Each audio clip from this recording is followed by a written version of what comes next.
Bonjour les amis. Aujourd'hui, j'ai décidé de vous parler de quoi? J'ai décidé de parler de la réalisation du groupage sanguin au laboratoire de la biologie médicale. C'est très important le groupage car sans le groupage, on ne peut pas être transfusé. Sans le groupage, on ne peut pas savoir de quel groupe registre, de quel groupe sanguin on est pour d'éventuelles transfusions et autres. Comment ça se fait? Vraiment, peut-être la plupart de vous qui me suivez connaissent leurs résultats de groupage sanguin, mais ne savent pas comment ça se réalise effectivement au laboratoire. Dans cette vidéo, je vais donc vous présenter comment ça se réalise.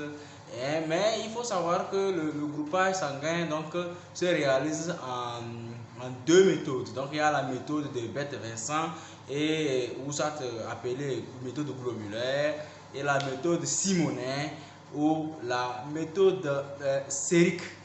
Mais dans cette vidéo, je vais m'attarder sur la méthode globulaire, donc la méthode de Bette-Vincent. Donc c'est cette méthode là que je vais vous montrer dans cette vidéo. Sans plus tarder, on se retrouve après ceci.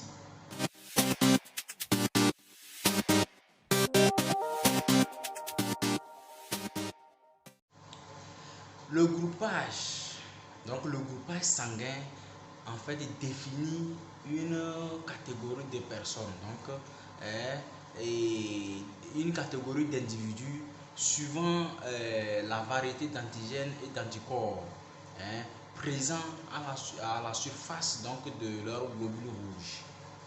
Il existe plusieurs classifications. Dans la classification de groupage, il en existe plusieurs. Mais le principal utilisé, c'est le système ABO. C'est le système ABO registre. Donc, c'est ce système-là que je vais c'est de ce système-là que je vais vous parler dans cette vidéo. Quand on dit que vous êtes du groupe A, du groupe B, du groupe O, on va tout dire, on va tout vous expliquer dans cette vidéo, en allant par la pratique pour que vous puissiez voir de vos propres yeux ce qui se passe dans cet exercice de réalisation de groupage sanguin. Alors, maintenant que nous savons ce que c'est que le groupage sanguin, nous allons passer à la réalisation du groupage dans la pratique. Donc, pratico-pratique, de quoi avons-nous besoin pour faire un groupage sanguin? Donc, je vous avais dit que dans cette vidéo, je vais vous parler uniquement que de la phase 1. Donc, le groupage se réalise en deux étapes. Donc, il y a en deux épreuves. Donc, il y a une épreuve globulaire appelée l'épreuve de Bette-Vincent et l'épreuve sérique. Donc, je vais vous parler uniquement de l'épreuve globulaire. Donc, l'épreuve de Bette-Vincent. Donc, dans cette épreuve, de quoi avons-nous besoin? Nous avons besoin du sang total. Donc, le sang total, soit vous recueillez directement le sang sur le patient ou bien sur le client dont vous voulez faire le groupage et que vous allez directement faire le groupage. Soit vous recueillez dans un tube. Et de quel tube? Parce que je vous avais parlé dans une vidéo des tubes utilisés au laboratoire. Ce n'est pas dans n'importe quel tube le sang de n'importe quel tube qu'on peut prendre pour faire le groupage. Il faut prendre le sang qui n'est pas coagulé. Voilà. Donc, quel sang il faut utiliser? Il faut utiliser le sang recueilli dans un tube EDTA. Voilà. Donc, ici, c'est un sang recueilli dans un tube EDTA. Ceci, c'est le tube EDTA. Donc, vous voyez le bouchon violet. Le sang n'est pas coagulé. Donc, c'est ce sang-là que nous allons utiliser pour faire notre groupage. Donc, après cela, il faut le réactif que nous allons utiliser, donc les sérums, que nous allons utiliser. Donc, dans ces sérums là est contenu les anticorps anti-A ou B. Voilà donc les sérums tests que nous allons utiliser. Donc, ce sont ces sérums tests. Ce sont voilà donc les anticorps dans ces réactifs. On a donc des anticorps monoclonaux. Donc, les anticorps ici par exemple, dans ce réactif, il y a des anticorps anti-A. Voilà. Donc, dans celui-là, on a les anticorps anti-B. Voilà. Et ici, on a mélangé le A et le B. Et le dernier, c'est le registre, donc l'anti-D. Voilà, donc c'est ces réactifs-là nous allons utiliser. Après cela, on a besoin aussi de matériel sur lequel on doit réaliser donc le groupage. Donc on a besoin d'une plaque d'opaline. Ceci c'est une plaque d'opaline. Nous avons besoin de cette plaque là qu'on appelle la plaque d'opaline, sur laquelle nous allons réaliser donc notre groupage. Au-delà de tout, nous avons besoin d'une micro-pipette calibrée sur 50 microlitres, puisque nous avons besoin d'une goutte par groupe. Voilà, donc nous aurons besoin d'une micro-pipette calibrée. Voilà. Et si nous avons besoin d'une micro-pipette, nous aurons besoin aussi des embouts. Nous aurons besoin des embouts. Nous aurons besoin des embouts que nous allons utiliser donc pour réaliser donc le groupage.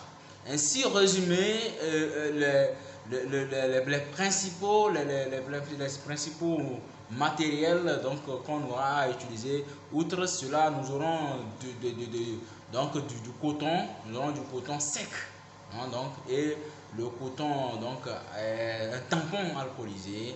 Donc il y aura un coton sec et un tampon alcoolisé que nous allons aussi utiliser pour le nettoyage du tube à hémolyse. Alors, ainsi, comme vous l'avez vu, le matériel étant bien réuni, nous allons passer directement au laboratoire pour la réalisation pratique. Donc, vous voilà ainsi réuni tout ce que je vais utiliser donc, pour faire donc, le groupage sanguin. Comme je voulais présenter, ça ce sont les anticorps, ce sont les réactifs dans lesquels on a mis les anticorps anti-A, anti-B, anti-AB et le registre ici. Voilà, ça c'est le micro-pipette, ce sont les embouts jaunes, le tampon alcoolisé, le tampon sec et mon échantillon sur lequel je vais réaliser donc le groupage sanguin, le voilà. Donc comme vous le voyez, ainsi déposer donc les sérums contenant les anticorps, donc le sérum contenant l'anticorps A, celui contenant l'anticorps B, et ici c'est l'anti-AB et ici c'est l'anti-D. Voilà. Donc c'est une goutte on a déposé, donc une goutte qui vaut 50 microlitres. Donc, on va déposer à côté de ces gouttes là une goutte de sang et maintenant nous allons mélanger. Voilà, donc ici qu'est-ce que nous voyons? Nous voyons qu'à côté de chaque donc goutte d'anticorps monoclonal, il y a donc on a déposé donc une goutte de sang total. Donc nous allons donc procéder maintenant au mélange des deux gouttes pour vous lire, pour faire la lecture donc de notre groupage. Donc nous venons donc finir donc de mélanger les deux gouttes. Qu'est-ce que nous allons faire? Nous allons faire une rotation pour mélanger et faire la lecture après 2 minutes au moins. Donc les parties où nous aurons donc des agglutinations, ça veut dire que c'est positif. Voilà. Qu'est-ce que nous constatons? Nous constatons tout simplement que à ce niveau, il n'y a pas d'agglutination. Il n'y a pas d'agglutination ici. Il y a l'agglutination ici. Il y a l'agglutination ici. Et il y a l'agglutination ici. Voilà. Je vous avais dit que là où c'est bleu, au niveau de bleu, nous avons le A. Nous avons le A ici, le B là, et le AB ici, et le O. Voilà. Donc, là où il y a eu d'agglutination, cela veut dire que c'est positif. Donc, nous constatons qu'ici, il y a eu l'agglutination. Donc, cela veut dire que la personne est du groupe B. D'abord, le groupe de la personne est du groupe B. Ici, pourquoi il y a eu d'agglutination? Il y a eu d'agglutination au niveau de AB parce que dans le réactif de AB, il y a les anticorps anti-AB.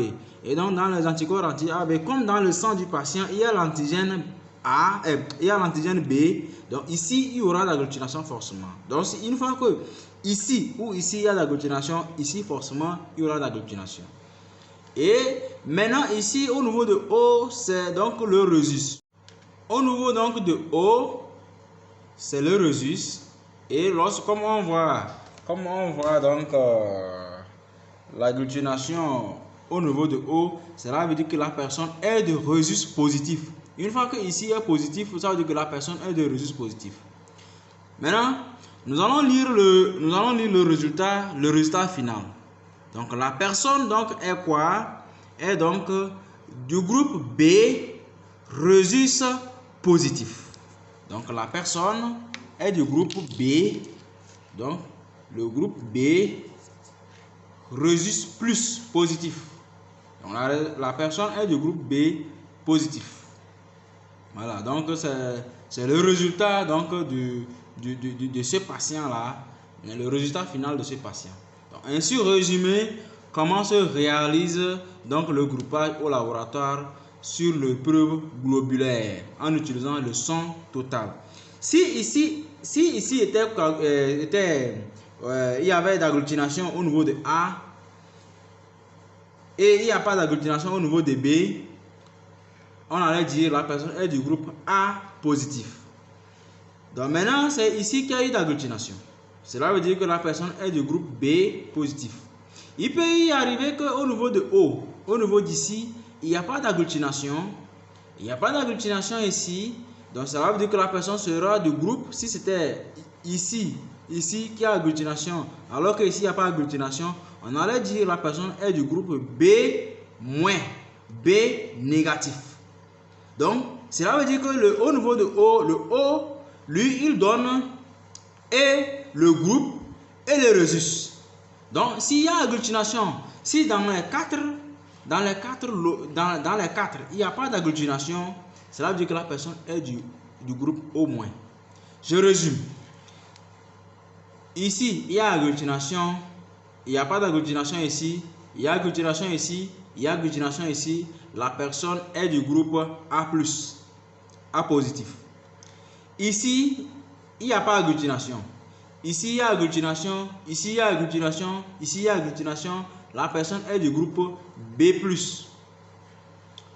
Maintenant, lorsque il y a agglutination dans les deux, ici, il y a forcément agglutination. Donc, et ici, il y a agglutination. La personne est du groupe AB+. Lorsque dans les trois premiers, il n'y a pas d'agglutination et c'est le dernier seulement qui a agglutination, la personne est du groupe O. Et comme il y a agglutination dans le dernier, donc du groupe O positif. Vous voyez, non? Donc, et lorsque dans les quatre, il n'y a pas d'agglutination, on va dire que la personne est du groupe O négatif. Maintenant, ce que je voulais ajouter, c'est que pour vraiment valider un résultat de groupage sanguin, il faut donc faire l'épreuve sérique, l'épreuve de Simonet. Voilà. Donc c'est pour vraiment confirmer le groupage. Et il faut réaliser le groupage aussi avec plusieurs réactifs de laboratoire différents. Donc, et avec plusieurs techniciens pour pouvoir sortir un résultat de groupage du laboratoire. Voilà, ainsi résumé le groupage. Si vous avez aimé donc la vidéo, je vous invite à vous abonner énormément à cette chaîne et à activer la cloche de notification pour ne rater aucune de nos nouvelles vidéos, puisque comme on vous l'a dit, sur cette chaîne nous parlons de la santé en général en passant par le laboratoire.